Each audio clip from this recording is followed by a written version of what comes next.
خود نبی اکرم صلی اللہ علیہ وسلم سے اللہ تعالیٰ نے فرمایا تھا کہ لا تحرک بہ لسانک لتعجل بہ ان علینا جمعہ وقرآنہ فاذا قرأناہ فاتبع قرآنہ ثم ان علینا بیانہ۔ اے نبی آپ اپنے اوپر مشقت نہ لیجئے، اس کتاب کو یاد کرنے کے لیے اپنی زبان کو تیزی سے حرکت مت دیجئے، ہمارے ذمے ہے اسے آپ کے سینے میں محفوظ کر دینا، پھر جب ہم تمہیں پڑھوائیں تو اسی ترتیب سے پڑھنا۔ تو یہ قرآن مجید کا جمع کیا جانا، یہ ہمیں معلوم ہے کہ یہ 22 برس کے عرصے میں نازل ہوا، نجمن نجمن، تھوڑا تھوڑا کر کے، لیکن اس کو جمع کرنے کا کام بھی خود اللہ نے اپنے ذمے لیا تھا۔ ان علینا جمعہ وقرآنہ، یہ بات آ گئی ہے تو میں عرض کر دوں، ہمارے ذہنوں میں ایک مغالطہ ہے، اور اس مغالطے کی وجہ سے دشمنوں کو فائدہ پہنچتا ہے۔ ہمارے ہاں عام طور پر چونکہ قافیہ ملانے کی کوشش ہوتی ہے تو جمعہ کے خطبات میں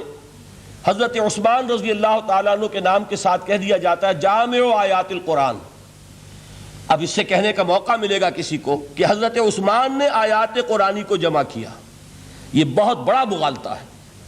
اصل میں حضرت عثمان رضی اللہ تعالیٰ عنہ نے ایک نسخے پر جمع کیا ہے، کتابت شدہ کتاب کی شکل میں نسخہ جو ہے اس کو فراہم کرنے والے حضرت عثمان ہیں،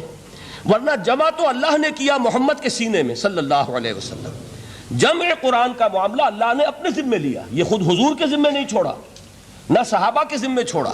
بلکہ یہ کہ ان علینا جمعہ وقرآنہ، ہمارے ذمے ہے اس کو جمع کرنا اور پڑھوا دینا۔ پڑھوانا ظاہر بات ہے بغیر ترتیب کے ممکن نہیں، اور احادیث میں آپ نے سنا ہوگا کہ بارہا یہ بات آپ کے سامنے آئی ہوگی کہ حضور ہر رمضان مبارک میں قرآن مجید کا دور فرماتے تھے حضرت جبرائیل کے ساتھ،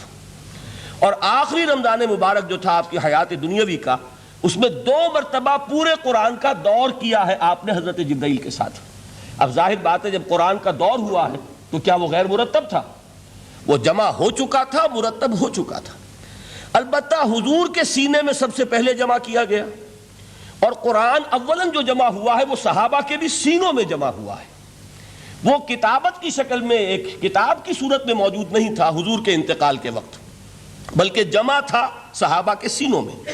اور صحابہ کے پاس کتابت شدہ کچھ اوراق تھے۔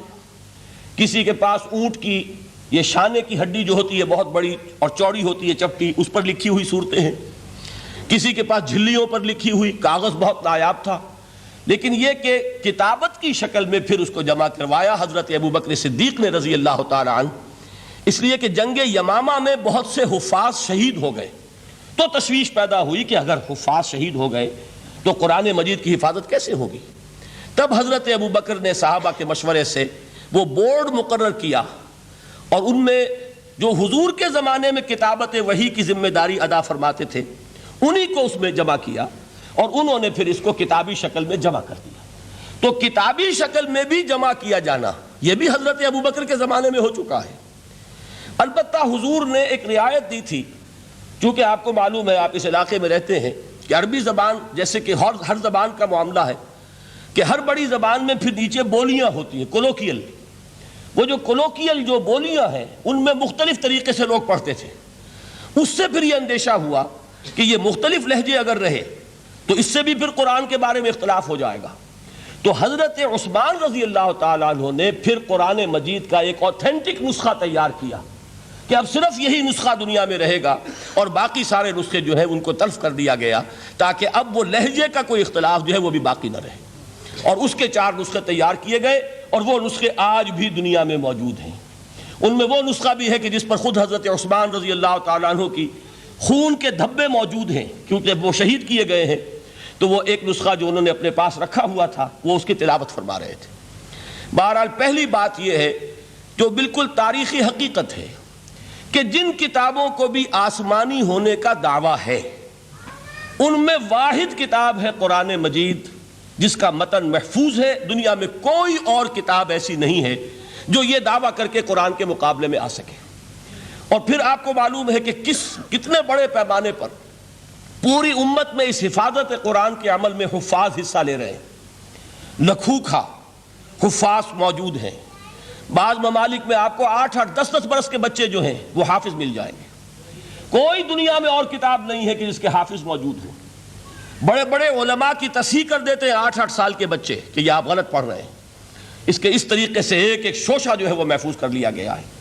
تو یہ بات جو ہے یہ قرآن مجید کی عظمت اور فضیلت کے ضمن میں پہلی حقیقت ہے کہ جسے ہمیں سامنے رکھنا چاہیے، اور اس حقیقت کے ادراک و شعور کے لیے قرآن پر ایمان لازم نہیں ہے، بلکہ یہ وہ بات ہے کہ جس کا اعتراف ہر شخص کرے گا، خواہ وہ قرآن کو اللہ کا کلام مانتا ہو یا نہ مانتا ہو۔